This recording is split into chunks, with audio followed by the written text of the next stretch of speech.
What's going on, people? We are Tottenham TV, back here for another Tottenham update. Got Brian Daigle yet again in the studio. Big up, Brian. How are we doing? I'm good, mate. I'm good, mate. I'm just going to take this very quick opportunity, and I mean very quick. Good morning, Tottenham. We said I'm about 10 away from 1,400, and we were trying to get to 1,500 and 2,000 before I go back to London on Tottenham on tour. I just want to thank you guys, because we're now on 1,410 last time I checked. So the real push to get to the 15 and 2,000 is really on, and we are going to be plugging away. But thank you for all your support. And if you haven't, please go and check out Tottenham on tour, and we'd love to see you over there. But thank you, Ben. Exactly. You know where your family are. You know where your family are. Let's move into the update, and let's start off with a bit of a COVID update. The update is there is no update. The PCR, we're still waiting for some PCR tests to come back. But the rumours flying about last night is that Eric Dyer is currently isolating at Hotspur Way. This was kind of half backed up by Dan Kilpatrick as well, as he left Eric Dyer out of his predicted lineup. So make of that what you will. Nothing is confirmed as of yet, but we'll have to wait and see how this one plays out. Obviously, the PCR test will come back today, but I guess we'll have to wait until the lineup comes out tomorrow to know the actual nitty-gritty of who's out and who's not out.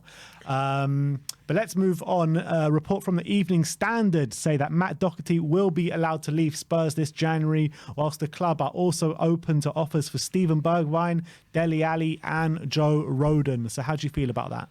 Apart from Steven Bergwijn, I'm happy. Listen, Joe Rodon, I think we knew this was coming. There, Dele Alli, I think we said on my keep, loan, sell, buy. If you still need that piggyback to Newcastle or whatever, just hit me up. I'm more than willing to do that. And yeah, Matt Doherty, it looks like that one's already in motion. So we need players out the door. We need people off the wage bill, and this could be the start of something. So nothing shocking there. Yeah, and to elaborate on that, there's been a report last night by various sources, a few ITKs and a publication called Footy Insider, which we know are not very reliable, but they're saying that Wolves have submitted a bid to re-sign Tottenham defender Matt Doherty. His former club are very keen to get a deal done this January, which is music to all our ears. Probably one of the worst Spurs signings we have made for the first team, for the starting 11 in the last 5 years at least. I mean, he's been nothing short of shocking, to be honest, to put it quite kindly. But these reports are coming out, and they seem quite to have some legs to them. So I'm actually thinking that there is more to this. I know the Footy Insider, I'm saying, are a very bad source, but I think they're just picking it up on various other sources that have been speaking about it. But what's your views on the Doherty situation? Yeah, we said, I mean, this one, literally, we finished the day yesterday and came home and it wasn't even mentioned. But then during that Man U Wolves game and for the rest of the evening, this just kept gathering pace and gathering pace, gathering pace. And you can see the links. Obviously, it's his former club. You can see he's probably happy to go back there. He's used to the area. He's used to, and like I said, this hasn't been a deal that's worked out in any stretch of the imagination. So I think this is going to go ahead. I think it's going to go ahead. Definitely. Moving on, CBS are talking about Joe Rodon, and they're saying Tottenham are willing to sell Joe Rodon for £20 million. Newcastle are willing to loan him in, whilst Brighton are tracking him, and their preference is a permanent deal this January. So it looks like there could be some more movement, this time with Joe Rodon. You know, we've talked about Joe Rodon already in this update, but do you think that a deal to Newcastle on loan, who would you prefer, Newcastle on loan or Brighton permanent? Listen, I mean, the rumour is about 20 million. So first of all, I don't know how we've made a profit on him. I don't understand. But this is Levy, so God knows what he's got planned. But if there's one thing he can do well, he can certainly get the money back for players. So we shall see. Listen, Brighton, I'd rather the other way round. I'd rather he go on loan to Brighton, because as Josh RG has said on multiple times, this guy works in psychology and everything. He could maybe unlock Rodon. So I don't think, either way, I don't see it working for Tottenham with him now. So I think he'll be gone. But I wouldn't mind the option of a loan deal, and then he comes back and see what we get. All right, moving on. Correa della Sera saying that Tottenham offered Tanguy Ndombele to AC Milan, but AC Milan were not interested. And I've seen another report as well saying that we tried to offer Ndombele in terms of a kind of swap deal involving Frank Kessié as well. Nothing seems to be moving on that front in terms of Ndombele moving to AC Milan. Like I said, AC Milan are not interested in Tanguy Ndombele. But it seems as though, well, with all the rumours coming out right now, it seems as though we're trying to move players out the door before we're going to get players in. It looks that way, and I actually thought, and I was saying to myself, to get Ndombele out, I think because we're going to take such a hit on him, the most viable way to get him out is probably with a player exchange, because then at least you're recouping or you're halving the transfer payment to the other team. But these teams don't even want to know. It's like, here, have him. We'll take one of your players, you can have him. And they're like, nope. It's really sad what's happening here. But I think that's the only way you can, the realistic way we're going to recoup any of the fee. Obviously not financially, but I mean by the other player coming in. Yeah, and I get worried about this. Is what happened when we were trying to get in Fernandes for Eriksen coming out. It's like, let's get the player out before we get the player in, when I personally think it should be completely the other way. Get the player in so you know you've got it, because if we get rid of someone and we don't replace them, we can do a squad again. Yeah. All right. Next one is Mundo Deportivo. They're talking about Coutinho, saying Coutinho would join Tottenham over Newcastle this January. The 29-year-old could leave Barcelona soon after already receiving offers this January. That's followed on by a publication called Sport, saying that Coutinho has agreed to leave Barcelona this month. He dreams of returning to the Premier League. Tottenham and Arsenal are particularly interested in the midfielder. I think, to be honest, linking Coutinho to Tottenham is more lazy journalism. I think there's no chance of him coming to Tottenham on the wages that he's on. There's just no chance of it. I mean, I think he's on about 500-600 grand a week at Barcelona. And look, he's a good player, but I just wouldn't want to spend that kind of money on him, and to be honest. So with me, this we were actually talking about this yesterday when I got home. He's actually apparently on 380 grand a week. 380, okay. 380 grand a week at Barcelona. And apparently, from the rumour that someone was saying, we're willing to pay the wages. I'm like, oh, no, we're not. Oh, no, we're not. Because the thing is, I'm sure Kane has and Lloris will have in their contract that they have to be on par with the highest paid player. So we're not paying those wages. Coutinho is someone that I really want, though. And the reason I really want, yes, we want a playmaker. If we can get him anywhere near what he was, even at Bayern Munich, there is a seriously good player there. And the thing is, he comes in, he knows the league.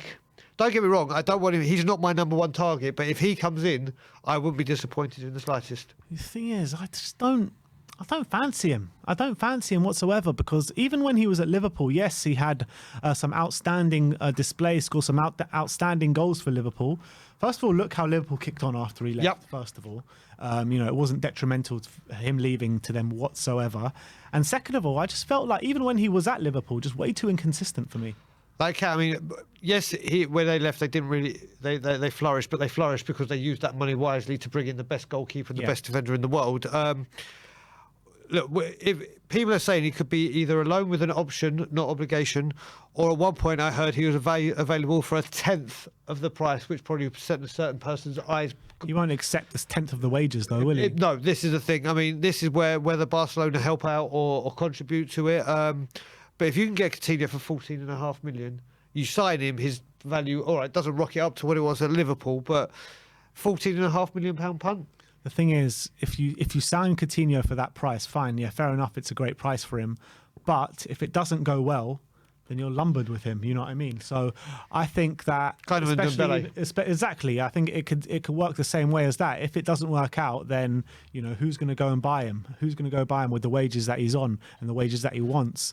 So with Coutinho, the only way I want Coutinho coming to us is probably a loan until the end of the season. Yeah, I mean, I would rather that with an option to buy rather than buying him on an obligation to buy. But I think because he'll come to the league and he'll know the league, he'll know the language, he'll know how fast-paced he won't need an adjustment at all. He'll either settle straight in. And one thing this man can do is long shots, set pieces, which solves another part of the puzzle we need to get fixed. Yeah. All right, let's move on. Let me know your thoughts on Coutinho in the comment section below. But to be honest, with his wages, I just think it's a non-starter anyway. But let's move on. Glongari has been speaking, and he says Tottenham Hotspur are working strongly to sign Dusan Vlahovic for the summer and are even trying a difficult attempt this window. Fiorentina want him until the summer.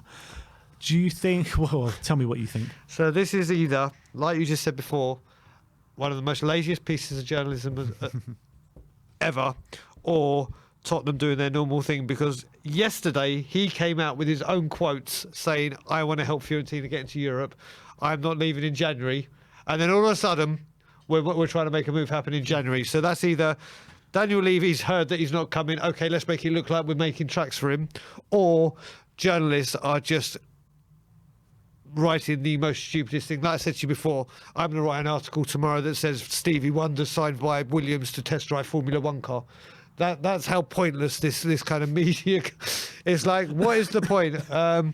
Listen, we've missed the boat on this one, I think, especially for January with his comments, and we'll have to wait and see in the summer. But I do not believe right now, the day after he said I'm staying, we're working hard to try and get him. I mean, January's a no-go for me. As it says in the update anyway, that it's going to be extremely difficult to prize him away in January.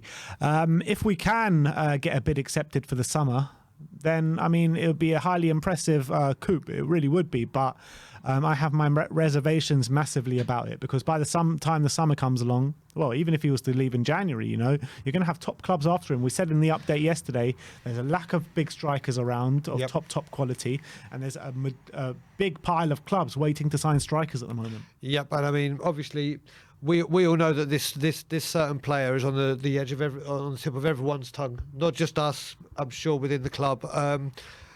They could have started making tracks on this already. They should have had something in place. So when January came in, and I think it is essential. Do you know what? I admire Dusan for coming out and saying, I want to help Fiorentina get into Europe. I've loved the way he has handled himself personally since he said, I'm not signing a contract. But I would move heaven and earth to get this deal done for him to come in the summer. Because like you said, come summertime, it's going to be a free-for-all. Yeah. Rudy Galletti has been speaking. He says Conte has requested the signing of Samir Handanovic, the Inter Milan goalkeeper, who could arrive at Tottenham Hotspur for free in June. What's also interesting is today Andre Onana has turned up at Inter Milan as well, so they're signing him as a new goalkeeper. What is your thoughts on Handanovic? Well, again, I mean, I don't know a lot about him. Obviously, I know he's with Conte, but this is what you're going to get with any manager, let alone the stature of Conte. If he's got a title-winning team or players he like Lukaku, apparently we want these rumours are going to get linked, whether it be the Italian players in the national team or ex-players that he's had throughout his career. There's always going to be that link. And then, is it another? All right, it'll be another foreign goalkeeper, a great foreign goalkeeper, a league title-winning goalkeeper, but I just can't see it. Yeah, I can't see it as well. The only reason I can't see it is because of his age. 37 years of age, Handanovic. We've already got our own goal with 35, you know what I mean? And if he's going to come in, I just can't see it. I mean, I think Lloris is going to sign the deal, and I think we'll probably sign an English goalkeeper to be back up to him in the summer.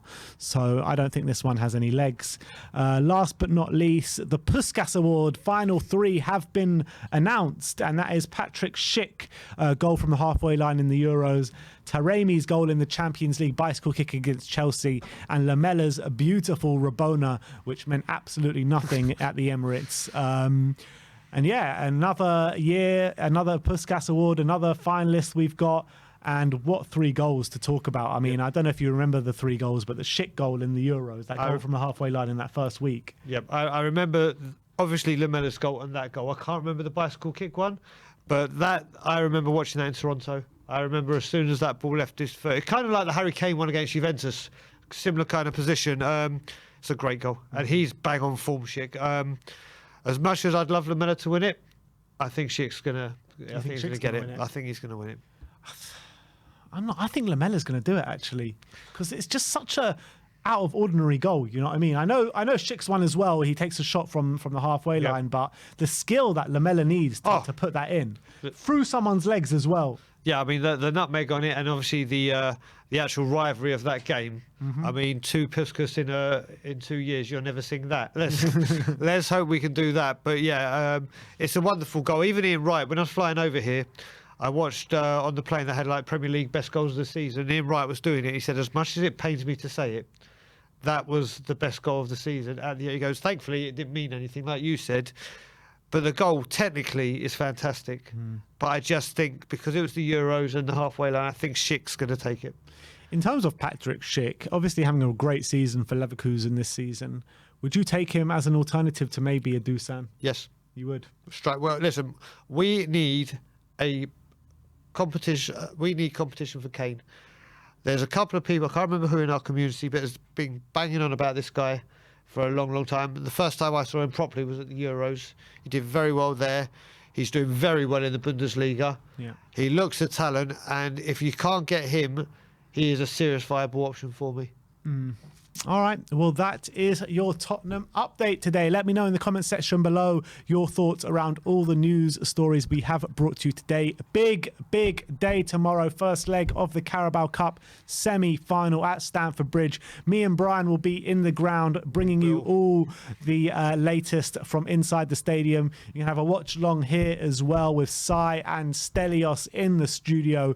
So tune in for that. Go and subscribe to Tottenham Away while you're at it as well. Tottenham on tour. Sorry, Tottenham and Tottenham Away. Subscribe to both of them. Why not? Subscribe to both of them. Two great channels. But yeah, thank you everyone for joining us today. Like, subscribe, and comment. And as always, Come on, you Spurs.